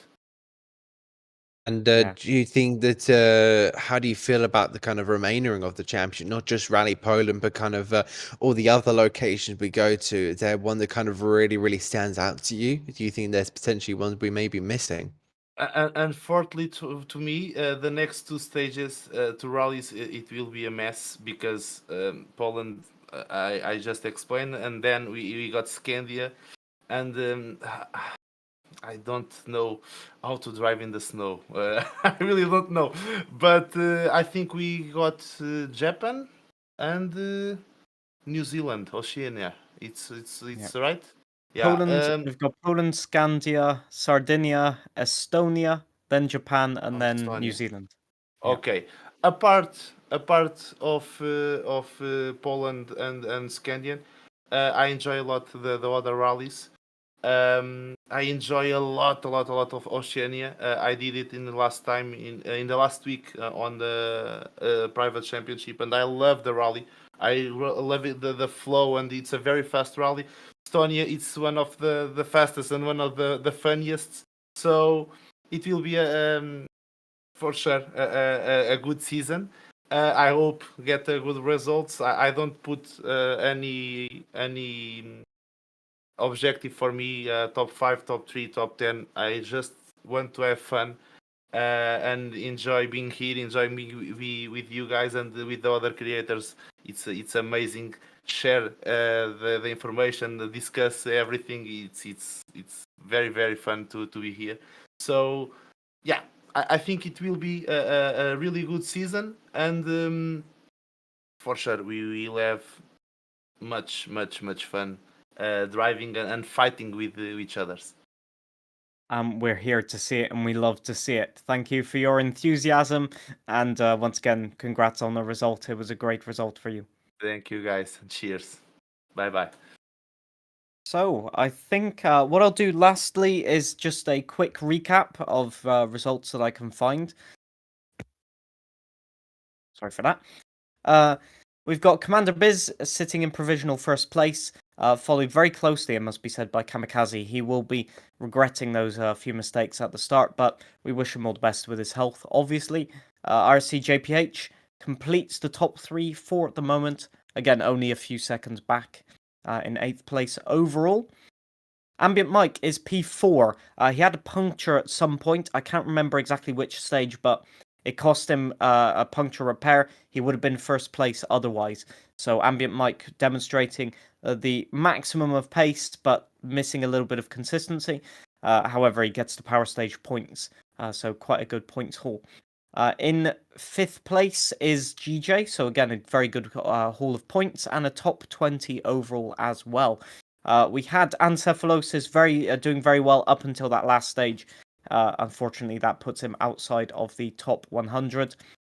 Ironically for Aerotech, he wanted a top 50 time. He is currently sat at P53, so not quite, but next time maybe he will be able to get a good position there. I can't find anybody else on the leaderboards, but I have tried my best there. Again, what an amazing rally. We had the speed, we had the antics, we had the problems, and we had the crashes. And that's what you get with a very high-speed tarmac rally. What did you think of that rally, Adam? Oh, a lot of entertainment.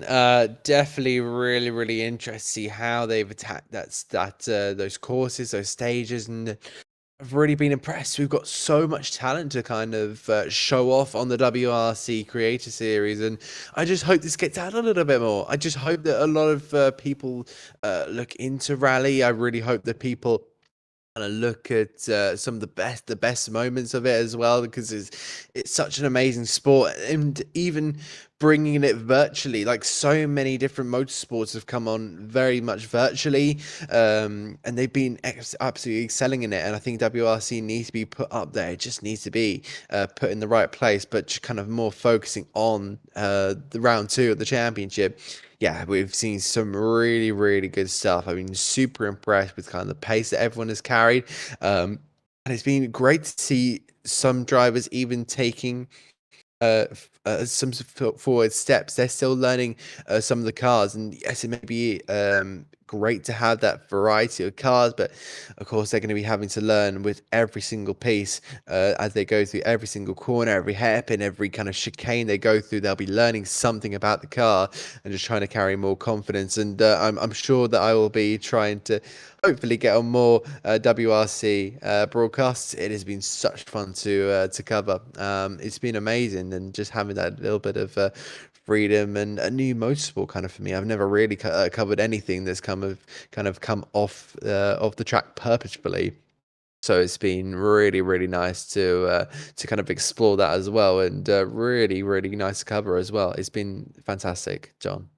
It's been a pleasure to have you here as well. I think the spectators will concur with me in that you did an amazing job. And where can we find you on all of the social medias if we wanted to peruse what other commentaries you've done? Absolutely.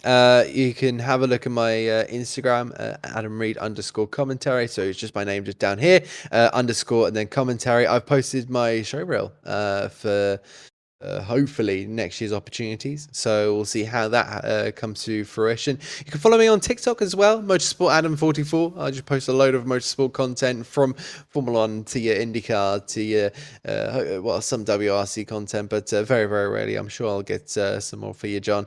I think so many that I cover as well, and I'm also going to be on LinkedIn if you want to try and find me there. Just my name down here. But John, go on, advertise yourself. Where can they find you? Well, usually they can find me wrapped around a tree somewhere if it's on a rally. But to watch my footage, you can go and is amusing right down there. The name is there, and it's pretty consistent across all of social media. Unlike my pace in any kind of motorsport consistency, not my strong suit. That being said, I've got to tackle a certain Central European rally in a bit. So, for the people that might want to watch next week's broadcast, or indeed the F1 broadcasts, you've got all of the links to the social medias up there for you to copy and type into the various social medias. Give a follow to the lovely people at Creator Series, because they do an immense job behind the scenes producing the videos and short form content, and indeed the broadcasts for all of the people's entertainment, and it is a wonderful job that they do. And I want to shout out also Gareth Allen behind the broadcast stuff tonight. He's done an amazing job, and I know it's a very tricky one to manage all of the footage and make sure it's in the right place and switch when there's a person having a problem. And yeah, he doesn't shout himself out enough. But yeah, again, what an amazing experience, what an amazing rally, and what amazing talent, as you said, Adam. And next week in Poland, it's going to be something else as well, because those stages punish you as much as the Central European Rally, but they are on gravel, and that is another ball game. Totally. So find us next week, hopefully, to see how that pans out, and let's see if Kamikaze can hold on to his championship lead for the moment. It's been absolutely wonderful to have you along for the broadcast, and now I have to say thank you ever so much for watching, and until next time from us, it's bye-bye from now.